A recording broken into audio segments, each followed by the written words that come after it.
Hi குட்டீஸ், இன்னைக்கு வந்து நம்ம ஒரு வேர்ட் ப்ராப்ளம் பார்க்கலாம். A shopkeeper sells 425 pens in a day. ஒரு ஷாப்கீப்பர் வந்து ஒரு நாளைக்கு 425 pens வந்து செல் பண்றாரு. ஓகேங்களா? How many pens will he sell in the month of August? So August மந்த்ல எவ்வளோ பென்ஸ் வந்து அவர் செல் பண்ணுவார் அப்படின்னு கேட்டிருக்காங்க.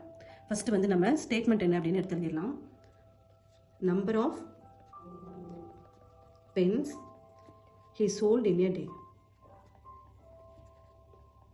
எவ்வளோ கொடுத்துருக்காங்க? 425, ரைட்? ஸோ இப்போ ஆகஸ்ட் மந்தில் எவ்வளோ பென்ஸ் வந்து செல் பண்ணியிருக்காங்கிறத நம்ம ஃபைன் பண்ணணும். ஸோ இப்போ இந்த இடத்துல வந்து நீங்கள் திங்க் பண்ணணும், அது how many days are there in the month of August. அதாவது ஆகஸ்ட் மந்தில் எவ்வளோ டேஸ் இருக்குது? 31, ரைட்? ஸோ அப்போ 31 அப்படிங்கிறத நம்ம இங்கே எழுதிடலாம். ஸோ இப்போ இங்கே பாருங்கள், in one day he is selling 425 pens, right? So அப்போ இன் 31 days how many pens he will sell?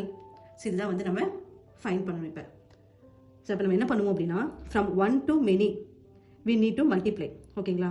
So அதாவது from 1 quantity to many quantity கண்டுபிடிக்கிறதுக்கு we need to multiply.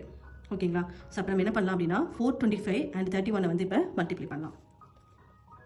425 31, 5 ones are 5, 2 ones are 2, 4 ones are 4, 5 3s are 15, 1 carry over, 2 3s are 6 plus 1 7, 4 3s are 12.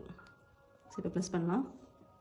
5 5 plus 2 7, 7 plus 4 11, 2 plus 1 3 1.